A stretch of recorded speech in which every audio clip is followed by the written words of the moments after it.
to the city, baby. When you see us, so you know you really viewing greatness in the making. Double up on facts we stating. Podcasting, cruise control, city, state, the nation. So what you saying, what we saying, prime information. Facts, keys to the city, we unlocking the statements. Streaming every Friday. My, oh my, wow, oh wow, oh my God, and holy bleep. That's the best way to describe what just happened this past weekend. Ladies and gentlemen, we are Keys to the City. Clovercrest Media presents Keys to the City. We're streaming all social media platforms at Keys to the City. So comment, like, subscribe, or share. Or you can also check out clovercrestmedia.com, where you can get more podcasts like us and many more murder mysteries, documentaries, a lot going on with clovercrestmedia.com. Or if you want to get involved with clovercrestmedia.com, you could check out the guy on my right. I think we're going to do this again. And Joe's and Ted's, I'm trying to say, are you my right? You're my right, Ted. You get the picture. You get the picture. That guy right there, Joe Aguirre, if you want to try to get involved with Clovercrest Media. So we're going to keep this format, huh, sir? Yeah, we're going to keep it. I was trying to change up the rules. I was trying to change it up a little bit because I was just trying to see how it looks, because I see a lot of people doing that. I see a lot of people doing like the close-ups, and I was just like, maybe. And I was waiting for Joe. Do you want to throw us on there and we could let the fans vote? Joe, I mean, do we want to change the overtime rules? I mean, we want to change the format after 4 years? We might have to change the overtime rules. But yes, ladies and gentlemen, oh my God, what a weekend. We talked about this entire season for 18 weeks, and it gave us memories that we will never forget. Well, you can add the AFC divisional and NFC divisional playoff games to that list, to games we will never forget. And I want to relate this, Ted. I hope you're going to be proud of me about this one. You know, Ted, this weekend kind of reminded me, you're anticipating a great meal. You're at one of the top Italian restaurants. You're waiting for this meal. You've been hearing great things. And it just felt like every bite just got better and better and better. And finally, you're like, I love this. This is why I love it. This is what this weekend gave us, ladies and gentlemen. And for anybody that didn't watch it, boy, oh boy, you missed out on some legendary classic moments that will live on forever in the game of football. That's how I relate this. The first game, it started 4:30 with the Cincinnati Bengals taking on the 1 seed, the Tennessee Titans. And by last night, 10 o'clock at night, we were all sitting and saying, oh my God, holy bleep. I'll just give you a reason why this weekend will go down. I got one specific question, and we're going to get into it and dive into it. This weekend, what did it give us that could describe as possibly the greatest weekend? Walk-offs. We already know what happened. 4 walk-offs, 3 walk-off field goals, and a walk-off touchdown. The stars all showed up. Josh Allen, Patrick Mahomes, boy, oh boy, if you don't have a quarterback, not name those two with a handful of a couple more in the AFC, good luck in winning a Super Bowl. There was heartbreak, heartache. The Buffalo Bills, my God, are they ever going to catch a break? The Buccaneers, the Packers, and the Titans. You had a game in the frozen tundra, Lambeau Field. It was snowing. Everything you can ask for, Saturday Night Football. What else? There were instant classics, jaw-dropping moments, and to top it off, you just had 2 upsets, 2 big upsets, both 1 seeds going down. So I'm going to ask you guys a very I'm going to ask you a very simple question, because I was seeing this all on Twitter and people were saying, is this the greatest divisional round playoffs? Yes, check that off. And then I went to Ted, and Ted kind of was like, I was like, Ted, this might be the greatest sports weekend I've ever seen. And then he tried to give me a rundown. I was like, okay, fair enough, this weekend. But was this is how I'm going to word this question. Was this the greatest weekend in NFL history, Ted? Can I add one other thing that I was trying to interrupt you with? Go on. You could also be possibly speaking the end of an era for 2 quarterbacks, too. 2 legendary moments. There's always a possibility that Tom Brady retires, and there's always a possibility, depending on what happens, that Aaron Rodgers says, you know what? Well, it depends on his mindset, because we never know what he's thinking. Listen, that dude don't know what he's doing. He knows what he wants to do. That guy is so schematically planned. Everything he says, he knows exactly what he's doing. He knows exactly what he's doing. I know what he's not doing. He's not going to an NFC title game again. I mean, was this the greatest weekend? Listen, hold on. You were right. I'll give you credit. You know when you get hyped up for a restaurant or anywhere, You go to anything in life, you go to a resort, you read all the reviews, you're just hoping that it could at least bounce. And you know what's funny? I'm watching the games, and you're like, so when we talked about the games, you're like, the Bills-Chiefs game seemed like the number one, like that was the game, right? And you're like, is that game going to live up to the hype? And you said it right. The Bengals-Titans game, I mean, what more could you ask for in the NFL to start the weekend off, right? And they're like, you can't get better than that. And then you get the game up north, right? And you're like, a lot of people, I understand it. My buddy Paul's like, I don't like the real game. I like points. Sorry, you didn't get the points, but you had old school football, defense, cold, snow. You had legendary teams, and you had a walk-off win, and you had what you would want at the end of a movie or at the end of the game. You had all the drama in the last 6 minutes of the game, right? And you're like, oh wow, and you got the upsets. You're like, okay, well, the two underdogs won. Mm-hmm. Yeah, probably the two favorites are going to win. Then you watch the game Sunday, 3:30, and you're like, oh, the Rams are pulling out Brady. Like this is over. This is how Brady's going to go out. And then you watch the story, and I'm like, oh no, Joe, you're literally watching. Are we literally going to watch the Falcons Patriots Part 2? Like, are we watching one of the biggest collapses ever in NFL history? And then to watch that game, and then like, oh my God, the Rams score, and Matthew Stafford makes the biggest throw of his career, and maybe that's the reason why you trade Jared Goff for him. And then you're like, all right, nothing else could live up to this. And you watch the first half of the Chiefs-Bills game, and it's like 10-10 or whatever, 14-14. And you're like, all right, well, decent game. Then you get 28 points in the final 4 minutes of the game. You get a walk-off field goal. You have literally the two greatest players right now in the NFL on national television, literally going toe for toe, punch for punch. Like I'm thinking, was it Sugar Ray Leonard and Hearns, that fight where they literally went like 12 rounds? Like, oh, Joe, look at that. You literally had the greatest culmination of a weekend in football. And yes, recent bias, yes. Maybe we've seen better games. The Saints 49ers game in 2011. You trying to tell me? Hold on. Give me better games. I'm going to answer so Joe can get to his point. For a culmination of 4 games, you couldn't have asked for a better weekend for the NFL.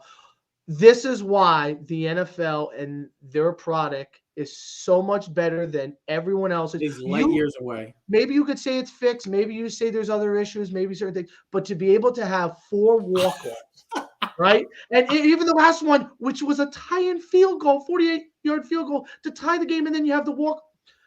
No better weekend of football. If I could hit the time, if I could go back to future and start my Saturday all over again and be able to watch these games, I would hurry up and hit it right now. And Joe, let me say, because they were tremendous. They had everything you wanted.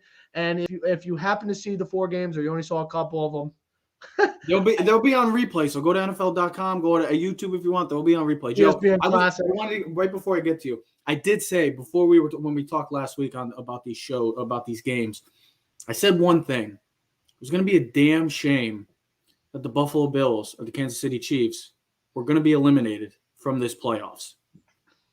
And so be it. It happened, and I'll tell you, it's a damn shame. And it's true. Joe, how do you feel? How are you feeling after this wild, wild weekend? I'm going to take this a whole step further. I'm going to say this is the greatest weekend that any postseason in any sport has ever seen. I've been watching football since the early 80s, and I have been betting on football most of my life as well. I had bet on all the underdogs, and you said 2 upsets this weekend. There were 3, and had the Bills won, you would have literally had all the underdogs winning. Wait, the Rams were the underdog? They were the underdog, 2.5-point underdog. So, again, with the game being in Tampa, that was the sole reason why they were the favorite, probably. But you've never seen that before. Every single one of these games, not only were they amazing games, obviously they had wild finishes. I've never seen anything like this. My wife even watched. That's how interesting this weekend was. And my wife hates Week 18 was good. Remember the NFL games Week 18? And we thought the Raiders-Charger game, and we thought that might have been the best game. And these 4 games were. Yeah. If you're the NFL, I mean, you could not have scripted this better unless you did. Just kidding. Conspiracy theorist over here, Joe. I tell you though, a lot of people did. I saw things, and because you watch the Brady game and you start thinking fixes. I'm like, well, how do you fix a fumble? Like, what do you do? Tell the guy, hey, fumble, so we can have you walk off on a field. How do you fix the bobbled snap? Like, how do you fix that snap over? It is weird though how the snap guy's in on it. That's how. It's just it's funny. Listen, I don't want to sound like a lunatic. It's these sports are so easy to rig if you really wanted to. You see games where they don't throw a flag all day. Guy breaks one, boom! There's the flag. Those points are off the board, and now you're not scoring again. Joe, let me be honest. Can I say something? Last night's game only had 4 penalties, which was great because they did not play a factor in the game. They let Joe. they just let the game. I think all three of us are past the lunatic stage. I think we're all lunatics in some sort of way. Fair enough. Well, I actually believe what I just said then, just to confirm it for everybody. I'm just kidding. Like, there's so many takeaways. Like, we could just continue to just talk about how this great weekend was, but there's some takeaways that I have 4 quick takeaways, and then we can get into it if you agree or not with it. My takeaway from the Tennessee Bengals game: Joe Burrow's legit. He got killed. Give him protection before his career is Andrew Luck. And the Tennessee Titans need to be in the sweepstakes of Russell Wilson / Aaron Rodgers or even Deshaun Watson. My second one, 49ers. Jimmy G was more clutch than Aaron Rodgers in the one it mattered most. He was bad. Jimmy G was awful. We have to also remember he's playing with a bad shoulder, and he's coming off of that finger injury. And the lack of skill and all that. Yes. He delivered late in the game. They won the game. Deebo Samuel, without question, is one of the most valuable players in the NFL. We'll talk more about him and that game later in this week for conference championship games. Aaron Rodgers, I don't want to hear no more excuses, fans. I'm done. You give me more excuses of why Aaron Rodgers didn't win. I'm sorry. Don't mind my language. You're just being a bitch. You're just bitching. You're just bitching and finding ways to defend him. Sorry. I hope he goes to Denver so he doesn't even go to the postseason next year. And I'll talk to you about that in a sec. I'm glad you brought that up. The Rams and Buccaneers game. My God, if we were going to see Brady do it again, it would have been remarkable. But the Rams found a way to win. And Stafford said, like you said, and Joe, this is why the Rams want to go get Matthew Stafford for plays like that. And the last game is, and Joe, you just said it, good luck to any quarterback not named the Chargers, the Ravens, the Bengals. I'll put the Patriots in there, the Chiefs, and the Bills. Because if you don't have a quarterback to that magnitude, you're never getting to a Super Bowl. Hell, you want to think about winning a Super Bowl? You'll never even get to getting to a Super Bowl because of how good Josh Allen and Patrick Mahomes are. They, too, are the best quarterbacks right now in the NFL. And if I had to start a franchise around one player, I would build it around Josh Allen. Those are my 4 takeaways. If you guys disagree with it, you can chime in and go in on whatever you feel. But that's how I feel from these 4 takeaways from these classics. I'll give you one of my big takeaways. You talk about the Tennessee Titans, a team I've been big on.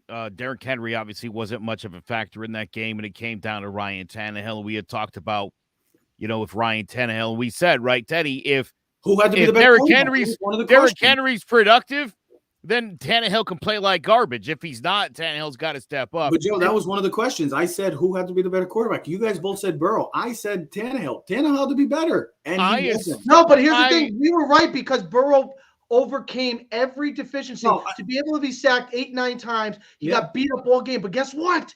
He made the play at the end of the game when the quarterback had to, and Tannehill didn't. Now, yes, you are right because Tannehill should have been played better, and it would have been a difference. But you know what? Our guy did, and that's why they're in the AFC Championship game. And you sent me a stat last night, Trev. What was it? He's 8-0 in games that they have to win. He's not. I believe he's. This is concluding. You sent me the text. Look it up. Tell this stat. Keep speaking as I find that stat. I will find that for you. So let me throw you my other thought. I think this was such a big wasted opportunity for the Titans. They'll never be the number 1 seed in that AFC again. Yeah, everybody's getting better. This team is sort of peaked, and their peak wasn't a very good one. So I agree with you. I brought it up on the show before the game. I said, if Tannehill loses, does that team seriously have to consider going out there and getting a real quarterback? I like Ryan Tannehill, but sort of like Jimmy G in these big moments, he fails. And Jimmy G, I don't know I don't know how they got through. It was amazing. Amazing game. And I'll say this too. Aaron Rodgers got it right, has truly become the biggest heel in football. And so I think he has not done himself any service here in that I'm now going to trade the least popular guy in football. Well, he could be, depending on is the only way they do it by trading him? Can't they find out? Okay. If he wanted to opt out of his contract or something. If he tried I don't know. Become Aaron Rodgers. Again, listen, Deshaun Watson, throw the lawsuits aside. I mean, that's a guy who basically refused to play, asked to be traded after a 4-12 season. Is that's the guy you want in your locker room? That's the leader you want? Again, throw all the other stuff out, the legal stuff out. I told you guys he went 4-12. From a talent purpose, I would take my chance. Of course you would. That's why guys like that and Kareem Hunt, that's why guys like that stay in the league because of the potential they have. Yeah.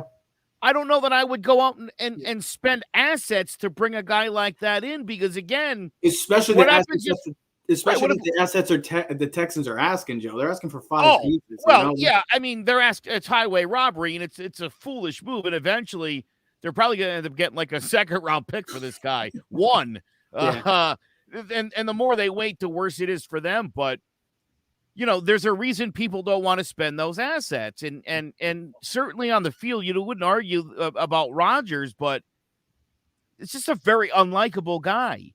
He's hard to work with. He's really demanding.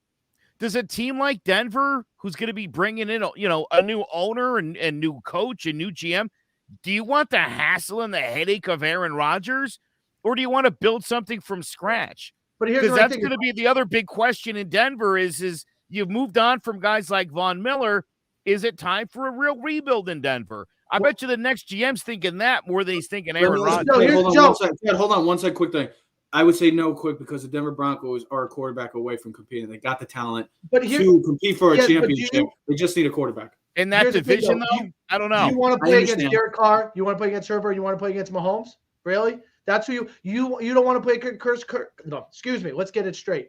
You don't want to play against Kirk Cousins. You don't want to play against Justin Fields. You don't want to play against Jared Goff and win your division, go 6-0, have the number 1 seed again. Yeah, but it's come to a point for Rodgers now that you have to win a Super Bowl, or you're just more of a you start talking about comparing him, Joe, and I'll use this term as like a Lamar Jackson, like right now, because I love Lamar. Don't get me wrong. Lamar's a one of the best in the game. But my thing is, and Joe's right about this, I'll agree with Joe. He hasn't delivered in the playoffs. We have to most certainly, if we're talking Lamar Jackson of that stature, then we got to start putting Aaron Rodgers without question because, guys, he hasn't been to a Super Bowl. I mean, we're not even talking about just winning a conference championship game. He hasn't been to a Super Bowl since I was since I was a senior in high school. Like, he's ultimately, his reputation now is an unbelievable regular season quarterback, maybe the greatest regular season quarterback of all time. But he's one of the ultimate choke artists in the playoffs. I'm sorry. And how about this? When he got drafted, if you remember when they interviewed him after he got drafted, all he said was the 49ers will eventually regret this. Back to his draft. Hold on. Go back to his draft. He said the 49ers will regret this. California boy. And he's 0-4 in the playoffs against the 49ers. All right. You got beat by Jimmy G twice. Yeah. All right. You got beat at home. I think right now he has a 6-5 record or 5-6 record at home at Lambeau Field. And I guarantee you he's been the favorite in every one of those games. He got beat by the Giants and Eli Manning. He's gotten beat by the 40. He's gotten beat at home. He's 11-10 overall in the playoffs. The whole Lambeau thing, like cold, doesn't make a factor. But he doesn't play defense. Yeah, no. Well, guess what? You scored 10 points. No, I hate that. I don't. You're right. There you go. And Teddy, listen. At the end of the day, and when I criticize Justin Herbert, I bring up the same thing. You didn't score enough points. I don't care that you went for 350, you threw for 3 touchdowns. If you lose a game, you lose a game. I need you to score more points. I love Josh Allen more than anybody. You guys know this. Mm-hmm. The guy did everything he could last night, right? He left it all on the field. That's a performance that guy can feel really proud of. How many Now, losing quarterbacks this weekend can honestly say, hey, I gave my all and it just wasn't enough? Because Tom Brady played like garbage for 3 quarters. He didn't play 3 quarters. And then he came clutch in the 4th. Now, here's what I would say. Because he's Tom Brady, and that just happens. If you're the teams like you start off the show, if you're the Titans, you're the Bengals, you're the Browns, you're the Steelers, you're the Dolphins, you're the Patriots, you're the Colts. You're the Colts. Teams that you think are close to a Super Bowl team, just quit now because you don't have anyone close to Josh Allen, Patrick Mahomes, and Joe Burrow. I'm sorry, but you're looking at the Big Ben, Mahomes, Manning, where like those 3 guys, I don't see them going anywhere. They are far and above better than anything you have. I'm sorry.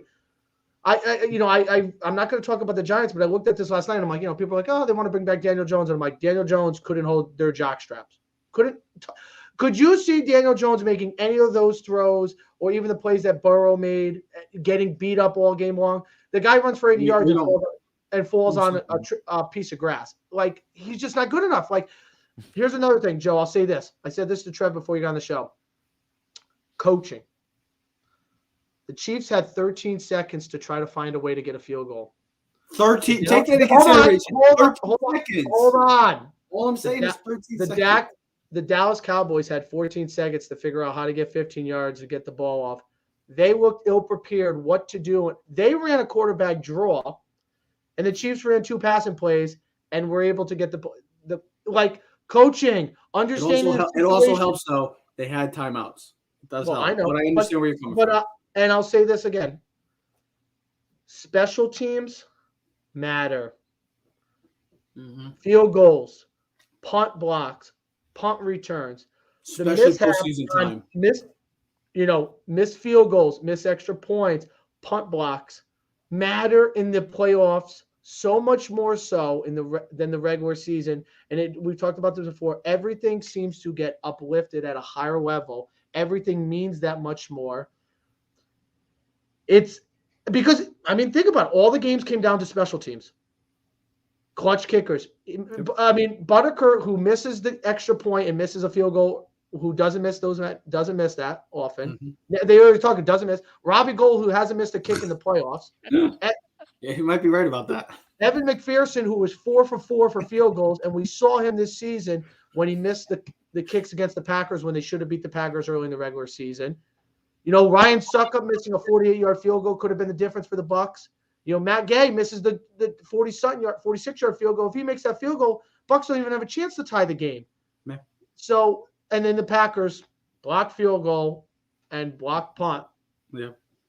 And that's it. All I'm going to say is also, too, I know the special teams was historically bad for the Packers. For one of the highest scoring offenses in the league, and I don't want to hear, he doesn't have weapons other than Devontae Adams. I'm sorry. He has one of the best offensive lines in football. He has one of the best running backs, dual threat running backs in the game. He has a solid complementary of receivers with Randall Cobb, Scaldon Jr., or Valdez Scaldon. I never get that name right. I don't know why. It's like a tongue twister for me. And then also, it's Alan Lazard. Like, those are good enough weapons. Those are guys he just doesn't trust. Did you know, though, he did not – and Colin Cowherd said it best. He just doesn't trust those guys, and that's not that. So it's their fault. Like he's right, and not for nothing. But did you watch Matthew Stafford? Did you watch Matthew Stafford hit Van Jefferson? Did you watch Tom Brady in the 4th quarter look for guys like Scotty Miller? Trust in that. You know what? If Mikey Evans isn't open, look at Josh Allen.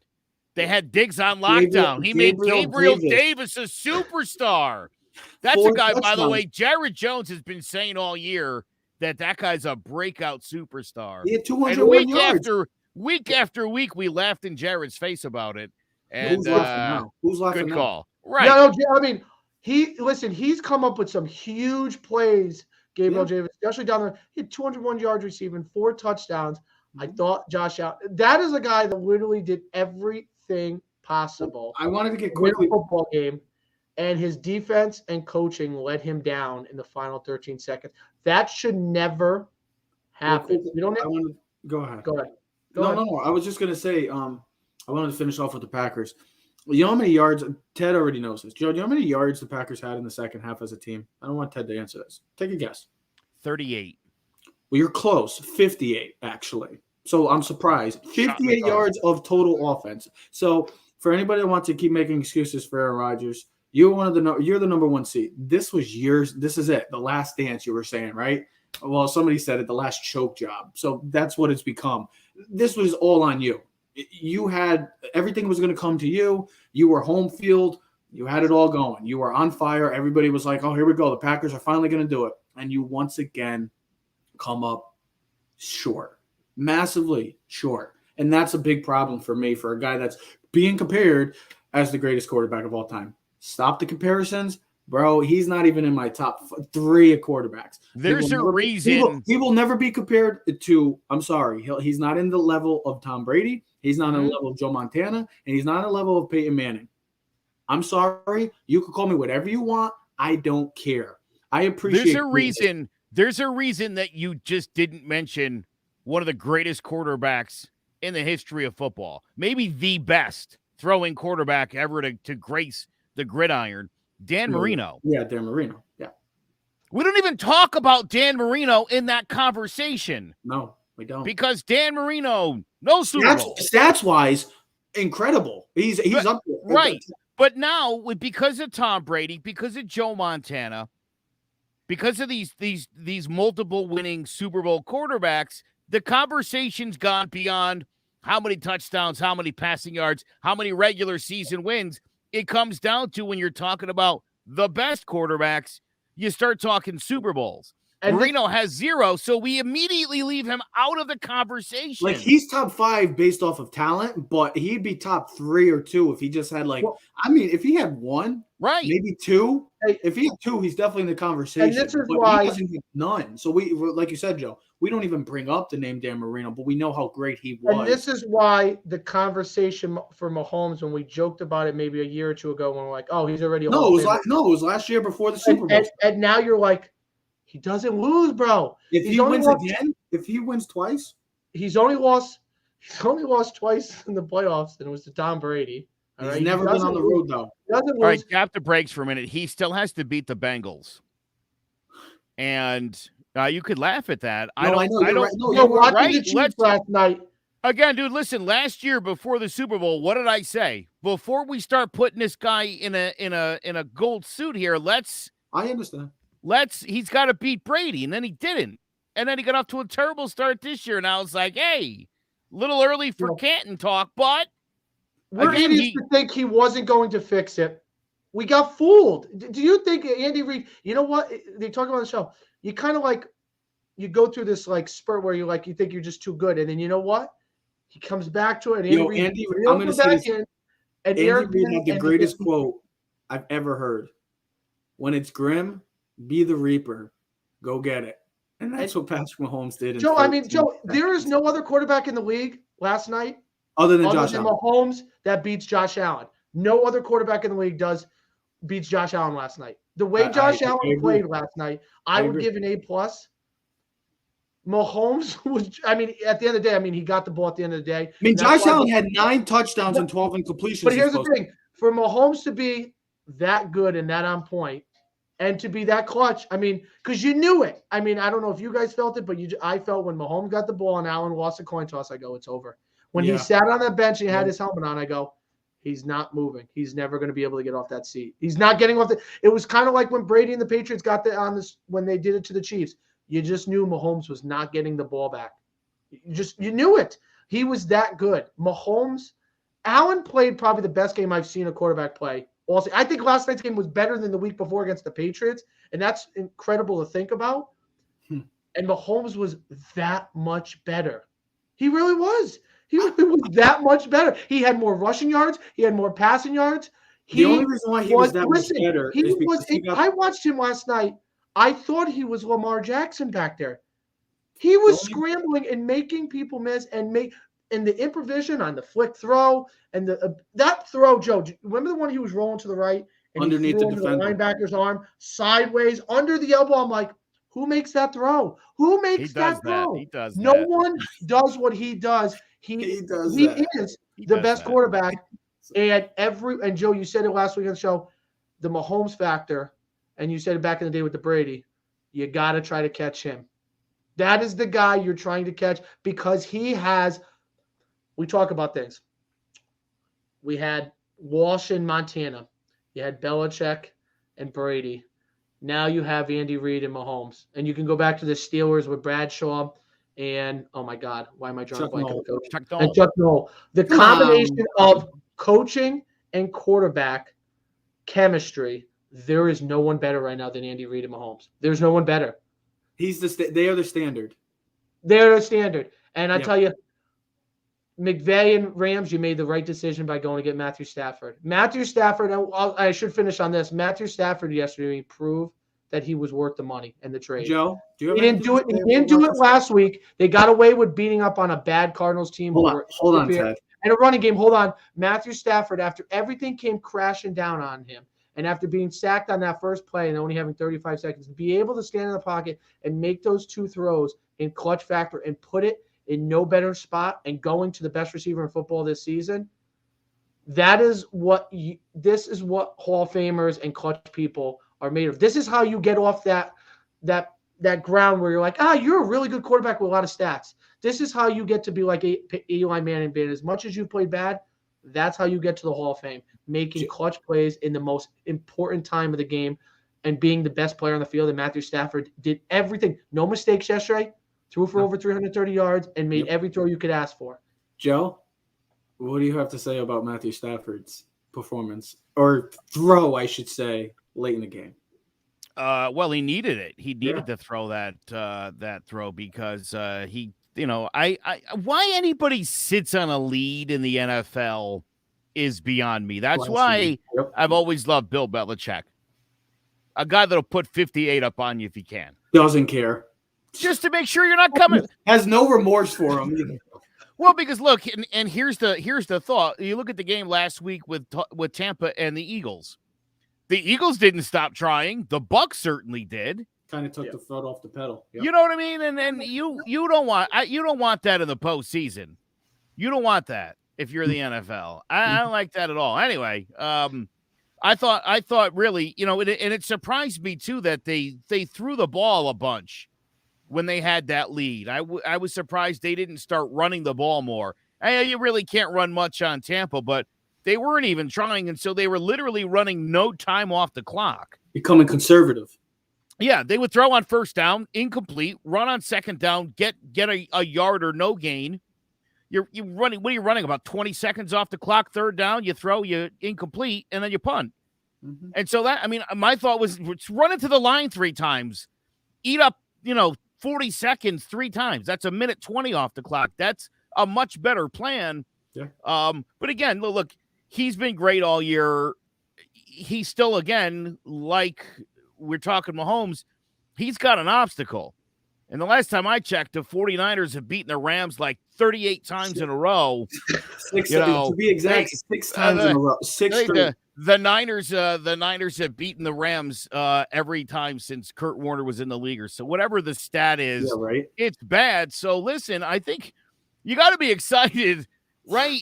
If you're the Rams, you're like, oh, this is great. We don't have to play Green Bay in Green Bay. That is wow. Yeah. Yay. But you also got to play your arch nemesis. Yep. And a team that's shown over the last few years since Sean McVay's been there, this team's got your number.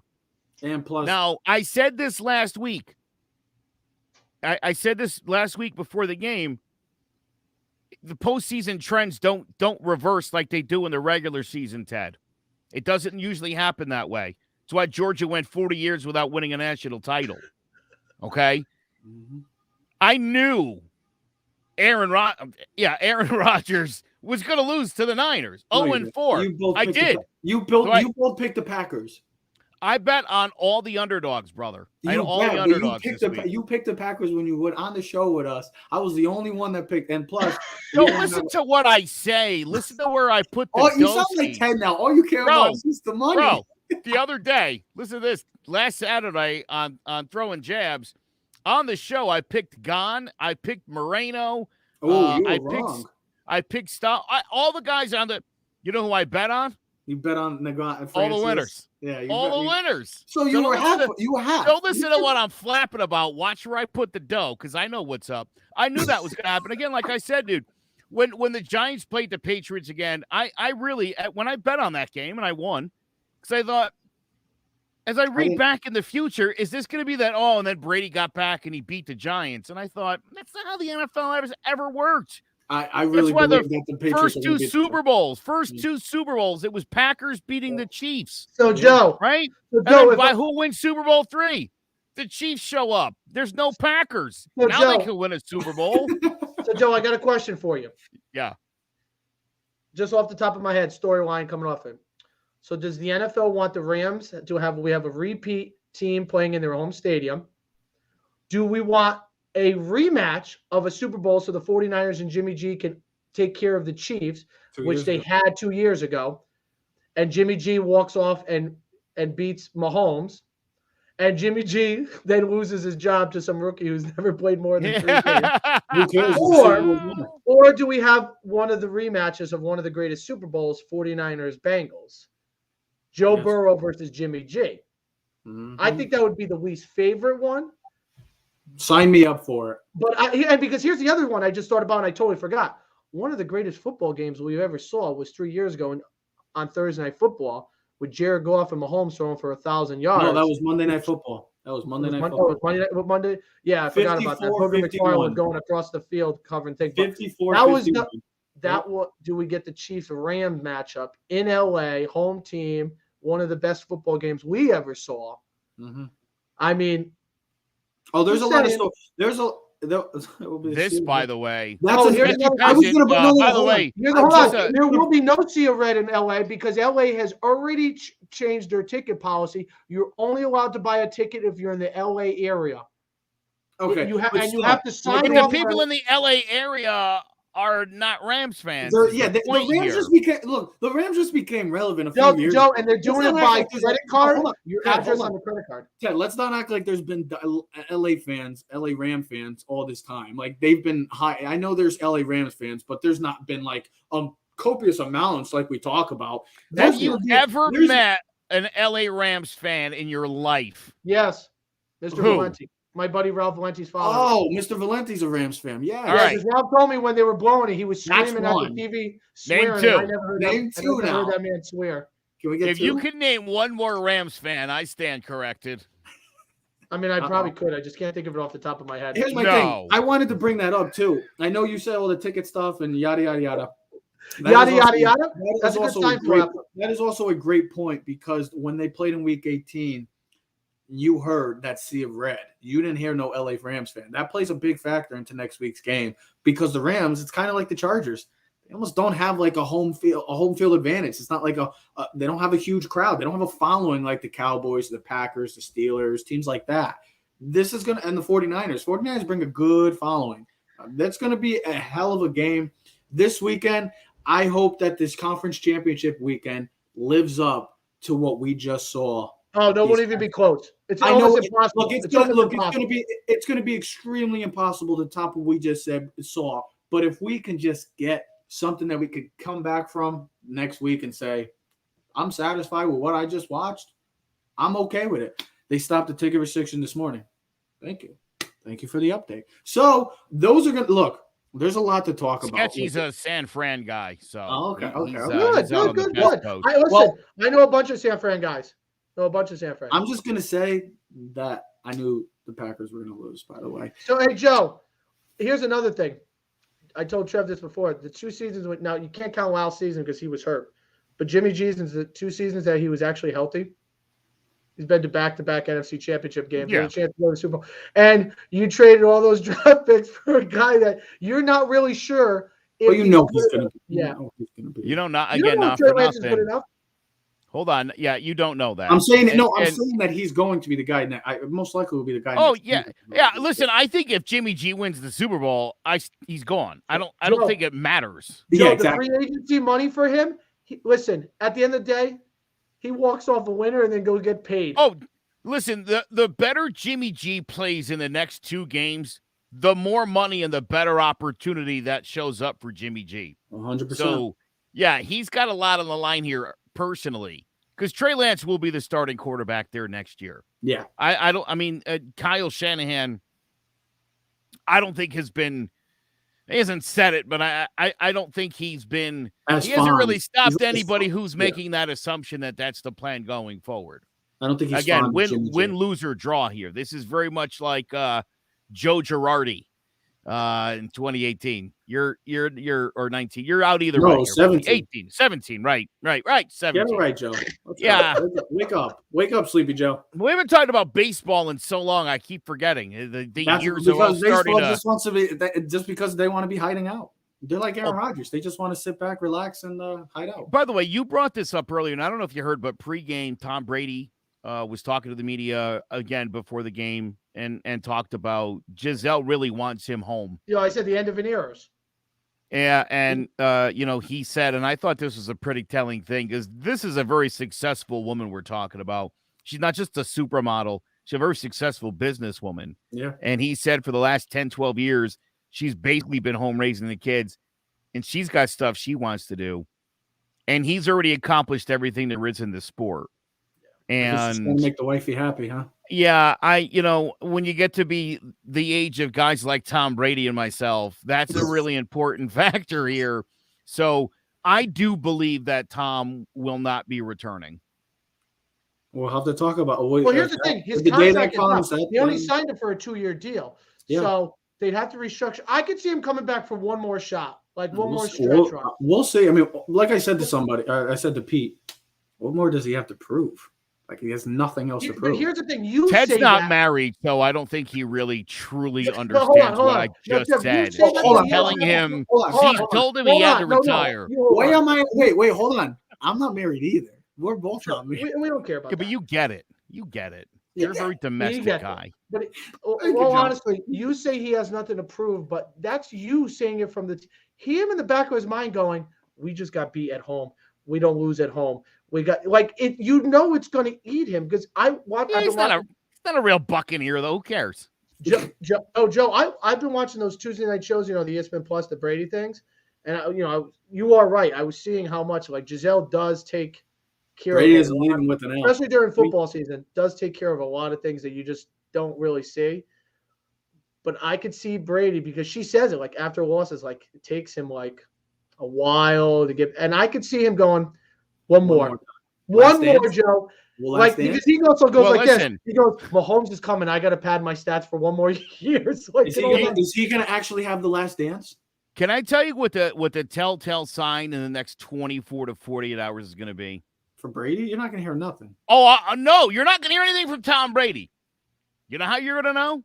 Giselle. If she starts criticizing the wide receivers on the Buccaneers, he's out. You might be onto something. But unbelievable weekend, ladies and gentlemen, for all football fans. That is why football will forever be the GOAT. Wait, couldn't the irony of him rallying Joe's against still on this. Joe doesn't. I'm right. Think about it. Because look at also this is important too. You saw he came and found Matt Stafford, and it wasn't like a quick. I mean, he said a few things to him. That's the difference between Tom Brady and Aaron Rodgers is he's not a sore loser. He builds relationships with his players. He's a sore loser. And here's the thing. He can be. Here's the thing. The Bucs have always said. Here's the thing. The Bucs have said they will turn boulders over to do whatever they can to bring him back. Brady knows that. Give him some time. He'll go enjoy. He'll ride the horses on the beach in Aruba and special islands with Giselle. He'll have a lot of family time. He'll make a decision like Strahan. It'll be late June, July. He'll be like, you know what? I'm coming back. Let's rock and roll. Let's put an incentive deal in for us so we have extra salary cap. Let's bring someone back in. What are we going to do with Godwin? If they lose him, we want to bring someone in. Hey, Devontae Adams is a free agent. Hello, my God. Devontae. Teddy, I think you're on to something here because look. Here we go. I think both of your conspiracy theorists. Oh, this is going to take what Teddy just said way deeper. You're right. You go out, you sign Devontae Adams to make up for the Antonio Brown thing, or maybe you bring Godwin back, maybe you don't, whatever. Otherwise, by the way, great to see the Bucs finally had their starting defense together for the first time all season in this game. You're just going to bring that whole team back next year. I mean, Tristan What if? Ready for this? Ready for this? What if, with their first round pick, they draft Malik Willis? Hang with me for a minute. You give him the Roger Clemens / Kyrie Irving deal. You only have to play games in Tampa. When we go on the road, Willis will play. I got one better for you. So he never has to play above 60 degrees. How about this conspiracy? 1 year. Brady's got one more year. He's a free agent. So is Devontae Adams. They go call an old friend, Tom Brady. Goes back up to New England. Says, hey, Bill, want to run it back one more time? Not a chance. And then retires as a New England Patriot. He's not leaving. Hold on. Mac Jones gets to sit, even though he had a great rookie season. He sits and he gets to watch the go. First of all, when you sound like that, you sound like one of the guys we used to make fun of on the CMG podcast. That's why I'm laughing. I know. Wait, hold on. I love that we just said some outrageous things. You pile on. He's like, no, all right, that's too much. Yeah, but he's not going back to New England. Just some ridiculous things. Let me use judgment. He's not leaving the key to the Colts. You took that way too far, Trev. Hold on. Here's the problem. That's at least listen. Hold on for 2 seconds. The best he would have said is Tom Brady retired. Hold on. So as I was saying, you're not allowed to do that. That Tom Brady retires and Aaron Rodgers goes down to Tampa and plays with Tom Brady's players and wins a Super Bowl there. That would have been a good one. All right. So here's what I was gonna say. No one cares what you think. No. People do care. People want to listen to me. I'm a professional. Maybe one person. I'm a pros pro. Anyway, here's what I was gonna say. You know what I can't stand on this show? You guys say ridiculous stuff throughout this entire show for the past couple of years. The moment Trev says something, you both become like, what are you, the Dudley Boys? What are you, the Ultimate Warriors? Yeah, the Animal and Hawk? What are you, Steve Rizzer? What are you guys, Degeneration X? What is this BS? You guys continue to just try to always gang up on me. And this is why I'm just like the anti-villain on this show. I like the anti-villain. And you know what? I'm sick of it. You're the little brother. I'm a little brother, but I'm the most handsome. Hey, you know, he reminded me of Steve Rizzer. Hey, Steve, how you doing over there? Who? Maybe Steve Rizzer, you coming up with obnoxious things. I didn't say anything ridiculous. Hey, maybe Eli Manning will come back and put some hot stuff on. I think Eli should come back to the Giants. I wouldn't. 2 years ago, he retired from football. By the way, actually, if you didn't know that, by the way. But to close out today's show, an eventful show, just like this eventful weekend it was, and a weekend we'll never forget as football fans, and why football will forever be the GOAT of all sports. I got one more thing to say. Football gods, thank you for what an incredible weekend. We can only hope that the championship games just make us satisfied, because there's nothing that's going to top what we just saw from 4 straight games. We got a lot going on this week. We're going to be talking conference championship games. I'm going to try to do my best. I know Ted's going to somehow bash it, but I'm going to do my best to relate this Bengals team to the 2020 Buffalo Bills team. You're going to have to hear me out on it. I have some similarities. Just listen before you speak, Ted. It's like pressing send. Don't press send before thinking about it, okay? And my next one, there's a short little clip that somebody on this show had the San Francisco 49ers I guess I should just say, I'm not going to say anything or hint, but the 49ers are in the NFC Championship game. Which underdog is more likely to reach Super Bowl 56? A lot going on this weekend. Cannot wait for conference championship games. Cannot wait to talk about this. Ladies and gentlemen, we are Keys of the City. We're streaming on all social media platforms at Keys of the City. So comment, like, subscribe, or share. Or you can check out clovercrestmedia.com and that guy to the right of me, Joseph Aguirre, if you're trying to get involved with that and trying to join some podcasts. Ladies and gentlemen, Clovercrest Media presents Keys to the City. We are out. Yeah. Keys to the city, baby. When you see us, so you know you really viewing greatness in the making. Double up on facts we stating. Podcasting, cruise control, city, state, the nation. So what you saying, what we saying, prime information. Facts, keys to the city, we're unlocking the statements. Streaming every Friday.